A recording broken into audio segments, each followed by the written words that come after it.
नमस्कार। आज की जो प्रेस कॉन्फ्रेंस है उसकी सीरीज़ में आप लोग दोबारा जब यहाँ पे आए हैं उसके लिए बहुत बहुत धन्यवाद। आम आदमी पार्टी के राष्ट्रीय कन्वीनर और दिल्ली के मुख्यमंत्री श्री अरविंद केजरीवाल जी इस पावन भूमि उत्तराखंड में हरिद्वार से जनता को, उत्तराखंड की जनता को अलग अलग मैसेजेस दे रहे हैं और ये मैसेजेस हैं किस प्रकार से उत्तराखंड के नवनिर्माण की परिभाषा आम आदमी पार्टी यहाँ पे उसकी रचना करना चाहती है। आज उसी सीरीज में सर दोबारा आप सबके जरिए उत्तराखंड की सारे समाज को अपना मैसेज कन्वे करेंगे। मैं सर से रिक्वेस्ट करूँगा कि आप अपना मैसेज दीजिए और उसके बाद में मीडिया से रिक्वेस्ट है आप कुछ सवाल सर से करें। आज मैं उत्तराखंड के जो कांग्रेस के वोटर्स हैं और जो कांग्रेस के सपोर्टर्स हैं और जो बीजेपी के वोटर्स और जो बीजेपी के सपोर्टर्स हैं उनसे अपील करना चाहता हूं। उन सब से मेरी अपील है कि आप जिस पार्टी में हैं उसी में रहें।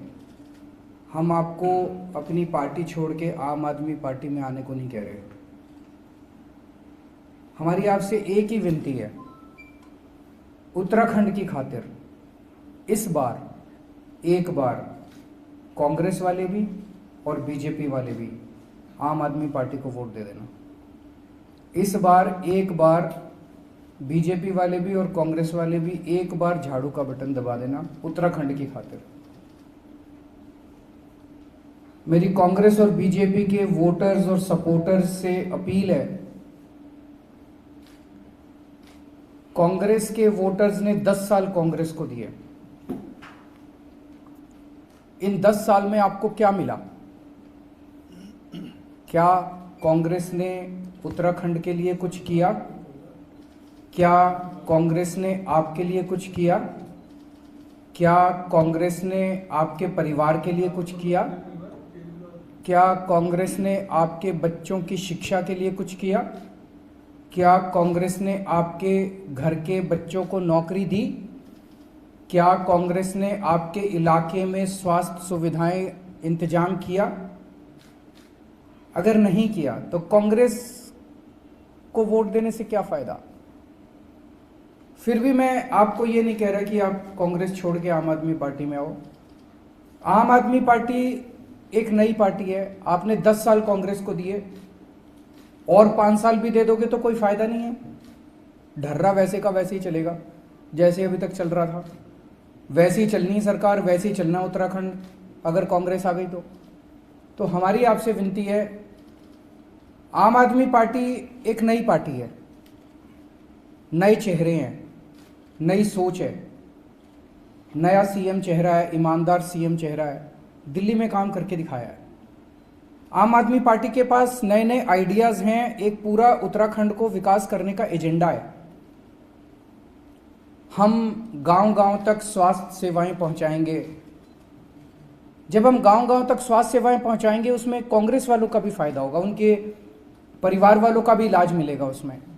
हम गांव-गांव तक शिक्षा देंगे, स्कूल पहुंचाएंगे, सरकारी स्कूल अच्छे करेंगे जैसे दिल्ली में किए, उसमें कांग्रेस वालों के बच्चों का भी फायदा होगा, कांग्रेस के बच्चों का भी इलाज होगा, वो उनको भी शिक्षा मिलेगी। हम बच्चों को रोजगार देंगे, बेरोजगार बच्चों को बेरोजगारी भत्ता देंगे, कांग्रेस के बच्चों को भी मिलेगा। हम बिजली 24 घंटे करेंगे, कांग्रेस के हमारे जो साथी हैं उनके घर में भी बिजली 24 घंटे जाएगी। तो मेरी कांग्रेस के सभी वोटर्स और सपोर्टर्स से अपील है कि एक बार इस बार उत्तराखंड की खातिर आप आम आदमी पार्टी को वोट दे दो। इसी तरह से मेरी भाजपा के सभी वोटर्स और सपोर्टर्स से अपील है कि आपने भाजपा को 11-12 साल दिए, अभी तक भाजपा ने कुछ किया आपके लिए? इस बार तो 3 मुख्यमंत्री और बदल दिए। जब मुख्यमंत्री बार बार बदलेंगे तो क्या काम होगा? आपके परिवार के लिए कुछ किया हो भाजपा ने? आपके बच्चों के लिए कुछ किया हो? उत्तराखंड के लिए कुछ किया हो? कुछ भी तो नहीं किया। आपके इलाके में अच्छे स्कूल बना दियो, अच्छे अस्पताल बना दियो, कुछ भी तो नहीं किया। उनको 5 साल और दे दो, ढर्रा वैसे का वैसे ही चलेगा, कुछ नहीं बदलना। अभी तक जैसे चल रही है सरकारें वैसे ही चलेंगी, वैसे ही भ्रष्टाचार चलेगा, वैसे ही लूट चलेगी, वैसे ही कुछ नहीं होना। आम आदमी पार्टी नई पार्टी है, नए चेहरे लेके आई है, नए सोच लेके आई है, इसीलिए हमारे पास पूरा एजेंडा है उत्तराखंड के लिए कि हम उत्तराखंड में सरकारी स्कूल अच्छा करना चाहते हैं। दिल्ली में करके आए हैं, जैसे दिल्ली में किए, हम गांव-गांव तक स्वास्थ्य सेवाएं पहुंचाएंगे, फ्री में सबका इलाज करेंगे, उत्तराखंड के सब लोगों का इलाज फ्री में होगा, 24 घंटे बिजली करेंगे। उसमें भाजपा के कार्यकर्ताओं को, भाजपा के सपोर्टर्स को, भाजपा के वोटर्स को भी ये सारी सुविधाएं मिलेंगी। तो मेरी ये आज प्रेस कॉन्फ्रेंस के ज़रिए मैं केवल और केवल बीजेपी और कांग्रेस के वोटर्स और सपोर्टर्स को अपील करना चाहता हूं कि उत्तराखंड की खातिर, देश की खातिर एक बार, कोई फ़र्क नहीं पड़ता, इतने मौके आपने दिए, एक बार आम आदमी पार्टी को मौका दें। हमारा आपको वादा, इन दोनों पार्टियों ने मिलके, कांग्रेस ने और बीजेपी ने, दोनों ने मिलके 21 साल में 72,000 करोड़ रुपए का कर्जा चढ़ा दिया उत्तराखंड के ऊपर। इसकी जवाबदेही तो उनसे लेनी चाहिए। हमारा आपको यकीन दिलाते हैं कि 5 साल के अंदर पिछला कर्जा भी माफ़ वो कर देंगे, ख़त्म, प्रॉफिट में सरकार को ले आएंगे और इतनी सारी सुविधाएं देंगे। हम दिल्ली में करके दिखाया हमने, हम कर सकते हैं। अगर आपके कोई प्रश्न है तो आप बताइए। केजरीवाल जी प्रधानमंत्री नरेंद्र मोदी ने कल पार्लियामेंट में कहा है कि कांग्रेस वाले और आम आदमी पार्टी वाले दिल्ली में जो प्रवासी उत्तराखंड के थे, उत्तर प्रदेश के थे, बिहार के थे, उनको सबको भगा रहे थे और टिकट फ्री दे रहे थे और उनकी लापरवाही से कोरोना जो है इन प्रदेशों में पहुँच गया, जबकि वो इन प्रदेशों में न जाता। ये दिल्ली में केजरीवाल की सरकार, आम आदमी पार्टी की सरकार ये गलत स्टेप ना उठाती और प्रवासी मजदूरों को भगाती ना वहाँ से। उसके बाद योगी जी ने भी बोला था, वो भी एक साथ ही कर दो। योगी जी ने भी कहा सुनो केजरीवाल, आपका भी सुनो योगी, निर्दयी और पूर्व शासक भी कहा है। हम लोग, जितने लोग जिम्मेदार पोजीशंस पे बैठे हैं, मैं हो गया, प्रधानमंत्री जी हो गए, योगी जी हो गए, जनता ने हमें चुन के भेजा है, बड़ी उम्मीदों से चुन के भेजा है कि हम जनता के लिए कुछ काम करेंगे। हम लोगों का आपस में इस तरह से तू मैं करना अच्छी बात नहीं है। हम लोगों का आपस में इस तरह से गाली गलौज करना अच्छी बात नहीं है। हम लोगों का आपस में इस तरह से आरोप प्रत्यारोप करना, फिंगर पॉइंटिंग करना अच्छी बात नहीं है। जनता, हम चाहे अलग अलग पार्टियों के, चाहे जो भी हो, अलग अलग आइडियोलॉजीज़ के हो, जो भी हो, जनता उम्मीद करती है कि हम सारे मिलके लोगों के लिए काम करेंगे। कल जब इन लोगों के मेरे खिलाफ बयान आए तो मैं भी काफ़ी आश्चर्यचकित रह गया। कोई उसका प्रोवोकेशन तो था नहीं, कोई ज़रूरत तो थी नहीं, कोई मुद्दा तो था नहीं। दोनों ने मुझे अटैक किया, उसका एक बार जवाब देना ज़रूरी था, नहीं तो आप लोग कहते जी कबूल कर लिया आपने अपना गुनाह। तो एक बार जवाब देना ज़रूरी था। जो मुझे कहना था मैंने ट्विटर पे कह दिया, इससे फालतू मैं कुछ नहीं बोलूँगा। मेरे को गाली गलौज नहीं करनी आती, मेरे को तू मैं नहीं करनी आती, मेरे को स्कूल बनाने आते हैं, अस्पताल बनाने आते हैं, बिजली देनी आती है, पानी देना आता है, जनता का काम करना आता है, जनता के मुद्दों पे काम करता हूँ मैं। इससे फालतू मेरे को कुछ नहीं कहना। जो मुझे कहना था मैंने कह दिया। एक मिनट, जो आपने अपने उसमें ट्विटर में कहा है, यदि अपने मुखार बिंदु से कह देंगे तो हमें बहुत अच्छा। ना, मैंने जो कहना था बस कह दिया। पलायन, बेरोजगारी सभी पार्टियों के मुद्दे हैं, आपके भी हैं। जंगली जानवर पहाड़ों में फसलों को नष्ट कर रहे हैं, मैदान में भी कर रहे हैं, हाथी बंदर। तो इसको पलायन, बेरोजगारी को रोकने का हमारे पास विजन क्या है? पलायन मोटे मोटे तौर पे 3 चीज़ों की वजह से हो रहा है। गांव-गांव के अंदर स्वास्थ्य सेवाएं नहीं है, गांव-गांव के अंदर शिक्षा की कोई व्यवस्था नहीं है, और बच्चों के पास रोजगार नहीं है। ये 3 चीज़ें हैं। इन तीनों चीज़ों को हम सक्सेसफुली दिल्ली में सफलतापूर्वक हमने एड्रेस किया है। दिल्ली में शानदार सरकारी स्कूल बनाए, नए स्कूल भी बनाए, पुरानों को ठीक किया। सारी यहाँ भी करेंगे, हमें करना आता है, हमारी नीयत भी है। जितने मौजूदा सरकारी स्कूल हैं उनको ठीक करेंगे। जिन जिन गांव में स्कूल नहीं है वहाँ या तो नए स्कूल खोलेंगे या बसें लगाएंगे। अच्छे सरकारी स्कूल बना के 5-7 गाँव के बीच में एक स्कूल बना दिया, वहाँ से बसें लगा के और वहाँ पे स्कूल में ले आए बच्चों को। इसका पूरा खाका इन्होंने तैयार किया हुआ है। इनसे मेरी बहुत लंबी लंबी चर्चाएँ हुई हैं। तो सरकारी स्कूल अच्छे करेंगे, शिक्षा अच्छी करेंगे। दूसरा, स्वास्थ्य सेवाएं, जैसे मोहल्ला क्लिनिक वहाँ पे दिया बनाए हैं, उसी किस्म के क्लिनिक अगर हर गांव में बनाए जाएं और उस क्लिनिक के अंदर बेसिक चीज़ें सारी हो, दवाइयाँ, टेस्ट, सबकी सुविधा हो। अगर कोई किसी को सीरियस बीमारी हो गई, मान लो प्रसव हो गया, अचानक पेन हो गया, तो वो मोहल्ला क्लिनिक जो है फिर एम्बुलेंस खूब सारी खरीद लेंगे, वो तुरंत एम्बुलेंस को फ़ोन करेगा, एम्बुलेंस जाएगी उस गांव में और उसको लेके एक बड़े अस्पताल में आ जाएगी। तो एक नेटवर्क बनाएंगे पूरा इसका स्वास्थ्य सुविधाओं का। और तीसरा है रोजगार। रोजगार में आज सरकारी नौकरियों में बहुत ज़्यादा भ्रष्टाचार है, बिना पैसे के, बिना सिफारिश के नौकरियां नहीं मिलती। सरकारी नौकरियों से भ्रष्टाचार खत्म करेंगे, भाई भतीजावाद खत्म करेंगे और बच्चों को ईमानदारी से नौकरियां मिलनी चालू होंगी। 1 लाख नई सरकारी नौकरियां बच्चों को देंगे, उसमें जो पुरानी वैकेंसीज़ हैं वो भरेंगे और नई वैकेंसीज़, इतने स्कूल बनाएंगे, अस्पताल बनाएंगे, मोहल्ला क्लिनिक बनाएंगे, डोर स्टेप डिलीवरी करेंगे तो नई कई सारी पोस्टें निकलेंगी। लगभग 1 लाख के करीब हमारी कैलकुलेशन है, नई पोस्टें निकलेंगी। इसके अलावा बहुत बड़े स्तर के ऊपर टूरिज्म को बढ़ावा देंगे, उसका भी इन्होंने, वो जो हमने कहा है कि अंतर्राष्ट्रीय आध्यात्मिक राजधानी बनाएंगे, उसमें हज़ारों हम रोज़गार तैयार होने का हमारा पूरा प्लान है, जिससे बच्चों को यहीं पे रोज़गार मिलेगा। हमारी तो उम्मीद है कि मौजूदा बच्चों को ही नहीं मिलेगा, जो बच्चे छोड़ के चले गए वो भी शायद वापस आ जाएं। केजरीवाल जी, उत्तराखंड के परिप्रेक्ष्य में गैरसैंण राजधानी का एक महत्वपूर्ण स्थान है, क्योंकि जब उत्तराखंड आंदोलन हुआ तो परिकल्पना में यही था कि एक पर्वतीय राज्य की पर्वतीय राजधानी होनी चाहिए, लेकिन अभी समर कैपिटल बना दी गई है गैरसैंण। तो इस पे आम आदमी पार्टी का क्या? इस पे मैं इनको बोलूँगा, ये आपको संक्षेप में बताएंगे। देखिए, गैरसैंण तो सबसे बड़ा मुद्दा था जब उत्तराखंड आंदोलन हुआ था उसमें, कि गैरसैंण मतलब पहाड़ में राजधानी बननी चाहिए। और गैरसैंण का तो सिलेक्शन ही इसलिए हुआ था क्योंकि गढ़वाल और कुमाऊं दोनों के बीच से ये जगह बन रही थी और वहाँ पे अप्रोच भी आसान थी। हम इस प्लान को ऐसे लेके चल रहे हैं, खाली यही नहीं कि गैरसैंण राजधानी बनेगी, मतलब समर विंटर वाली बात नहीं कर रहे, परमानेंट राजधानी बनेगी। लेकिन साथ में हमारे प्लान में ये है कि गैरसैंण और भरारीसैंण खाली उस जगह में अगर हम बोले राजधानी बन जाए तो पॉसिबल नहीं है। तो क्या होगा, गैरसैंण और उसके आसपास का 30 किलोमीटर का जो इलाका है उसकी हम मैपिंग कर रहे हैं कि जो सड़कें हैं जहाँ पे कौन सी जमीन ये अपना राजस्व वाली है, कौन सी जमीन फॉरेस्ट लैंड है, कितनी जमीन अवेलेबल है। फिर हम मैपिंग कर रहे हैं कि कौन कौन सा डिपार्टमेंट ऊपर जाएंगे। खाली ऐसा नहीं है सचिवालय चले जाएगा, पुलिस हेडक्वार्टर को भी जाना है, हेल्थ वालों को भी जाना है, फॉरेस्ट वालों को भी जाना है, PWD को भी जाना है। इनमें से कौन से वो डिपार्टमेंट हैं जो नज़दीक होने चाहिए सचिवालय के, जिनका सबसे ज़्यादा मूवमेंट होता है सचिवालय, और उस 30 किलोमीटर के इलाके में ये कहाँ पे डिपार्टमेंट बनेंगे। उसके बाद में आ जाता है फाइनेंशियल इम्प्लीकेशन और फिर आ जाता है प्रायोरिटी वाइज कैसे इनको शिफ्ट करा जाएगा। टेम्परेरी शिफ्टिंग होगी अपने जैसे क्यूबिकल्स होते हैं उसमें, और फिर उसके बाद में परमानेंट कंस्ट्रक्शन होगा। अगर इस तरीके से कोई भी प्लान करे तो मेरे को लगता है गैरसैंण तो एक पहाड़ का सबसे बढ़िया टाउन प्लानिंग के हिसाब से एक मॉडल सामने होकर के आएगा। इस पे हमारी कार्रवाई चल रही है। सर, आपसे क्वेश्चन, कल भारतीय किसान यूनियन के राष्ट्रीय प्रवक्ता है टिकैत जी, उन्होंने कहा कि किसानों को सभा करके क्या दो दूसरे थे जो किसानों के हित की बात करें, लेकिन आपके मैनिफेस्टो में और ना आपने उनका जिक्र किया किसानों के, उनके लिए आप क्या करेंगे?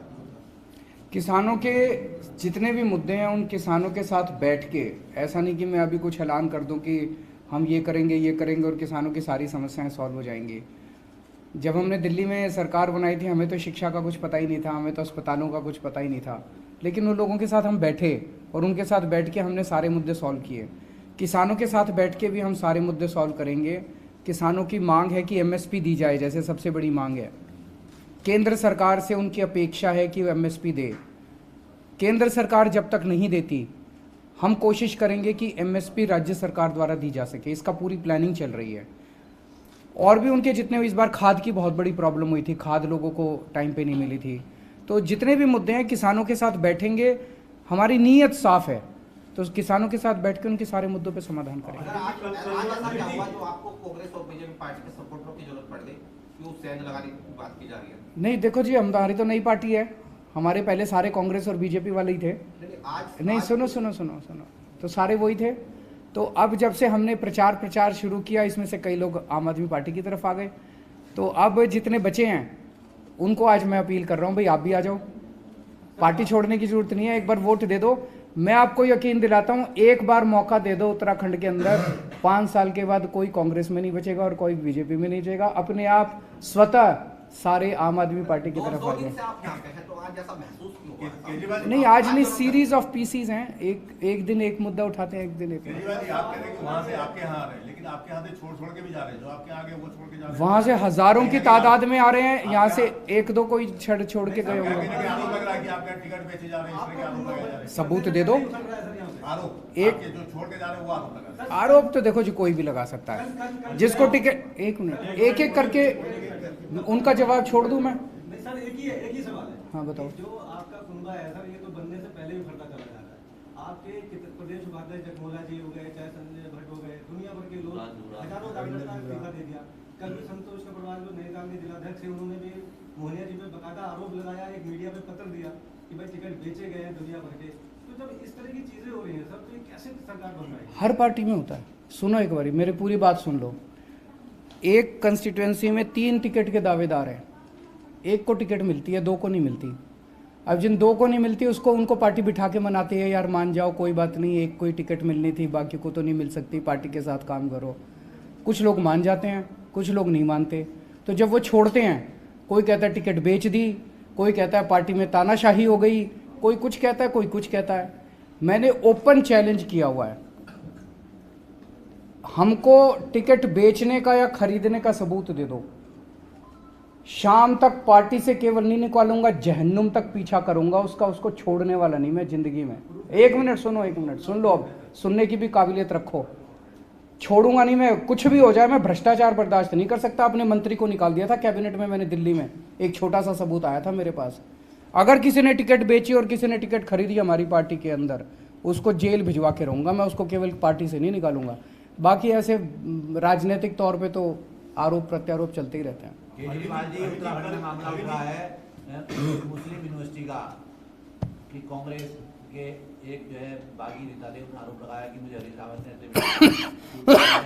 मुस्लिम। देखो जी, जो भी यूनिवर्सिटी बने सबके लिए बननी चाहिए, कोई एक धर्म के नाम पे या इस पे नहीं होना चाहिए। सबके बच्चे पढ़े हैं, जैसे मैंने कहा हम स्कूल बनाएंगे, उसमें मुसलमानों के बच्चे भी पढ़ेंगे, हिंदुओं के बच्चे भी पढ़ेंगे, सिखों के भी पढ़ेंगे, जैनियों के भी पढ़ेंगे, क्रिश्चियन, सबके बच्चों के लिए यूनिवर्सिटी बननी चाहिए, सबके लिए कॉलेज बनना चाहिए, सबके लिए वो बनना चाहिए। सर कल फाइनल था ये कल का, जिसमें पंजाब में अधिकतर सर्वे में आपकी सरकार बन रही है या आप सबसे बड़ी पार्टी बन रहे हैं, लेकिन उत्तराखंड के लिहाज से सिर्फ 2 या 3 सीटें ही नजर आती हैं।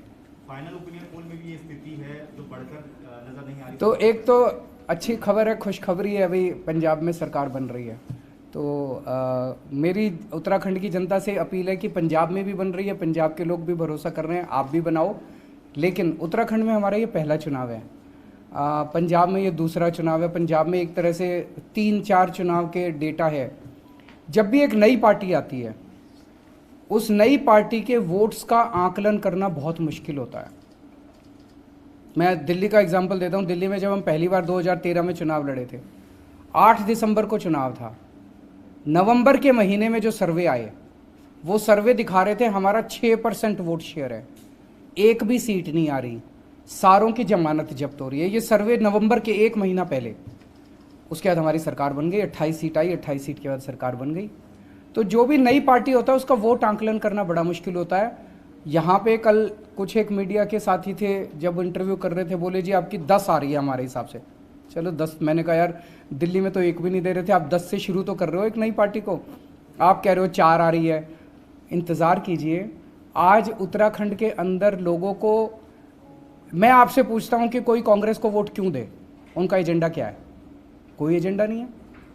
आज बीजेपी को कोई वोट क्यों दे, उनका एजेंडा क्या है? कोई एजेंडा नहीं है। वो ये थोड़ी कह रहे हैं हम स्कूल बनाएंगे, अस्पताल बनाएंगे, हम ये करें। हमारा एजेंडा है, हम कह रहे हैं हम आपकी बिजली ठीक कर देंगे, गांव-गांव तक स्कूल पहुंचा देंगे, गांव-गांव तक स्वास्थ्य सेवाएं पहुंचा देंगे, महिलाओं को 1000-1000 रुपए देंगे। इतना लंबा चौड़ा एजेंडा है हमारा, सैनिकों के लिए भी है। तो कोई हमें ही वोट देगा, दूसरों को क्यों वोट देगा, अगर उसने अपने भविष्य का और अपने बच्चों के भविष्य का सोचना है तो। आखिरी क्वेश्चन है जी, दिल्ली में देंगे जी। ये जो पूरा महिलाओं वाली स्कीम है, ये अभी जब चुनावों का प्रचार कर रहे थे उस टाइम जनता के बीच से किसी ने बताई और हमें बहुत अच्छी लगी कि इससे महिलाओं का सशक्तिकरण हो सकता है। तो अभी इसको चुनाव प्रचार में इस्तेमाल कर रहे हैं, पर दिल्ली के अंदर भी इसकी पूरी स्कीम ला रहे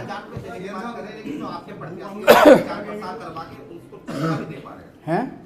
उसको तनख्वाह नहीं दे पा रहे। वो प्रचार के लिए उन्होंने महिलाओं को रखा और उनको पैसा नहीं दे पा रहे, वो परेशान होकर घूम रही है सड़कों पर। कौन नहीं दे पा रहा? आपका जो प्रत्याशी है, कौन सा प्रत्याशी नहीं दे रहा? मैं दिला दूंगा, मेरे को बता दो कौन सा नहीं दे रहा। मेरे सुझाव है, अगर थोड़े सीरियस क्वेश्चंस पे रखेंगे तो उत्तराखंड का भी भला होगा। पंजाब में सिद्धू वर्सेस चन्नी, क्या कहेंगे इस पर? आगे सिद्धू को तो खुदा मिला ना विजा में। देखो, कांग्रेस तो आपस में लड़ रही है, वहां पे उम्मीद तो केवल एक ही पार्टी से, आम आदमी पार्टी, जो कि एक संगठित टीम की तरह सबके सामने है। केवल आम आदमी पार्टी पंजाब को भी भविष्य दे सकती है, आम आदमी पार्टी उत्तराखंड को भी भविष्य दे सकती है। आप सारे जने भी, अभी मैंने अपील की, आप सारे जने भी, जितने आप में से कांग्रेसी हैं, जितने आप में से बीजेपी वाले हैं, आप भी आम आदमी पार्टी को वोट देना। एक बार वोट दे दो और फिर देखो। बहुत बहुत शुक्रिया, थैंक यू। सर अगली बार हमारे